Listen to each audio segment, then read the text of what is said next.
pole wa moyo wanye, pole wa jitunga chetu, pole wa chimega chetu, ebeshaibu pole wa misongo yetu, pole wa moyo wanye, pole wa jitunga chetu, pole wa chimega chetu, ebeshaibu pole wa jitunga chetu, pole wa moyo wanye, pole wa jitunga chetu, pole wa chimega chetu, ebeshaibu pole wa jitunga.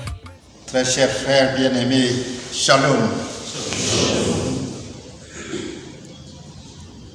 Dieu seul a la vraie connaissance du besoin profond de l'homme. Et Dieu seul sait donner à l'homme ce qui lui est nécessaire.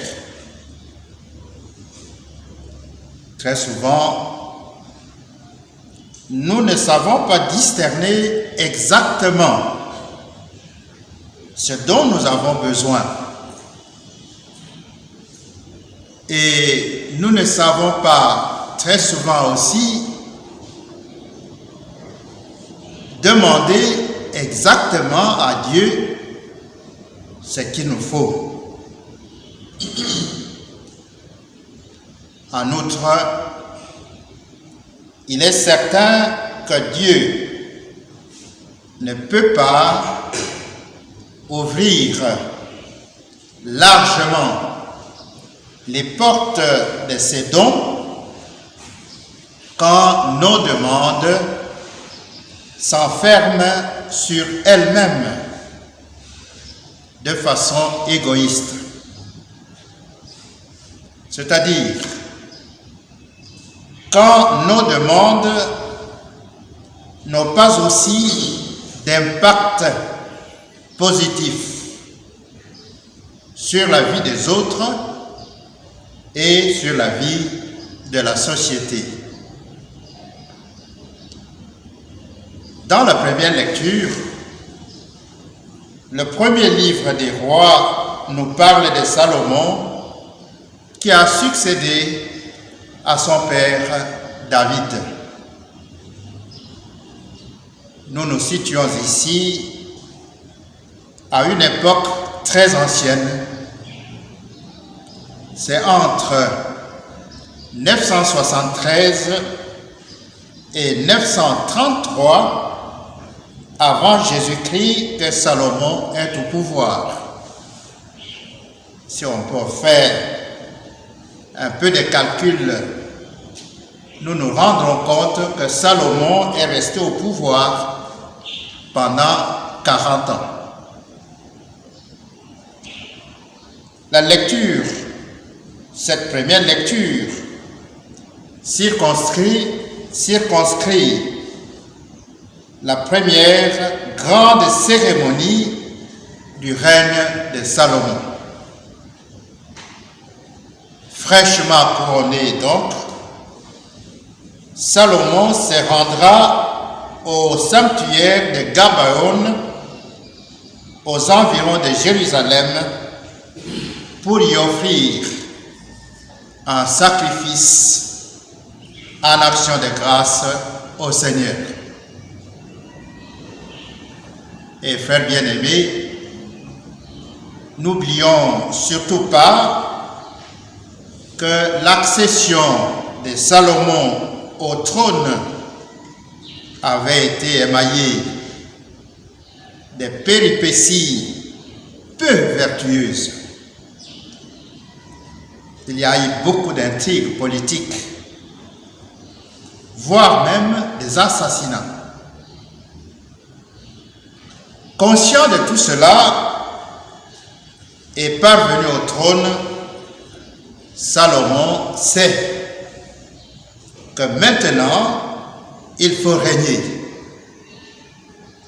ce qui est bien difficile dans ces circonstances.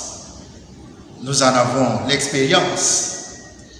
Si vous remarquez autour de nous, dans nos pays, ce qui se passe autour des élections. Et quand on arrive au pouvoir dans ces circonstances-là, vous savez avec quelle difficulté qu'on arrive à organiser la chose publique. C'est là que Salomon fait preuve d'un commencement de sagesse et de lucidité, à mon sens. Il avait compris au moins une chose,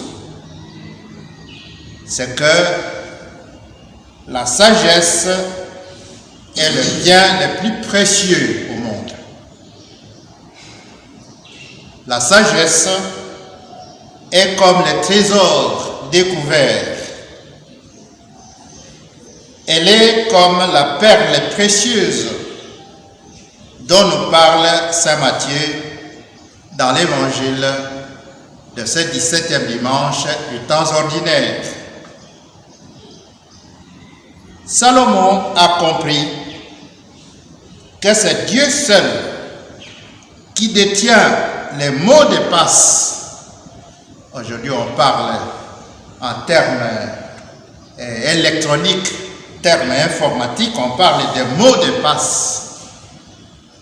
Salomon aussi a compris que c'est Dieu seul qui détient la clé de la vraie sagesse.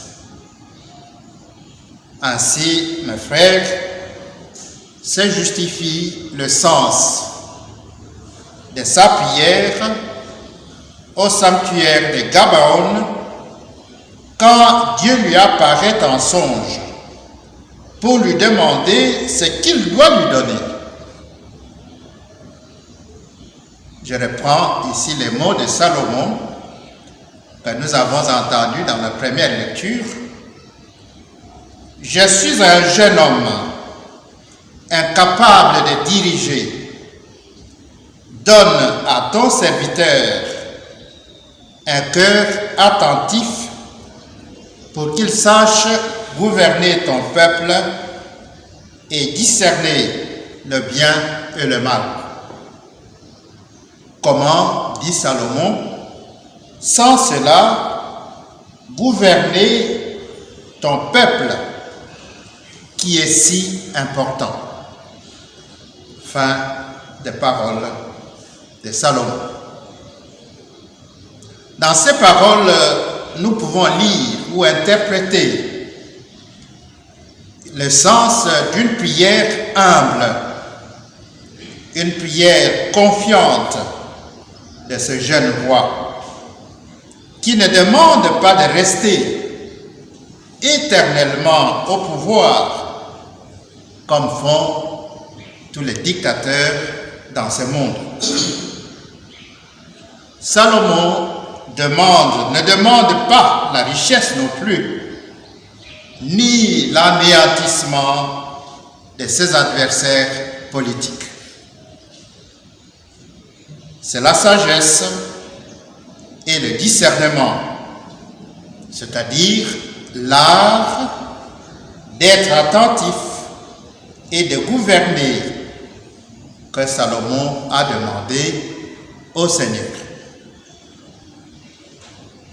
Cette belle leçon ne concerne pas seulement les rois, mais concerne aussi tous les détenteurs d'un pouvoir, quel qu'il soit. Ce qui est remarquable ici chez Salomon est que sa demande vise exclusivement le service du peuple. Et si on parle peuple d'abord, n'est-ce pas? Les slogans peuple d'abord, peuple d'abord. Ah, ce ne sont pas des paroles vaines, à mon avis. On devient au pouvoir, on devient gouvernant pour servir le peuple. Et Salomon a appris cela, il a compris cela, qu'il est devenu roi pour servir et non pour être servi.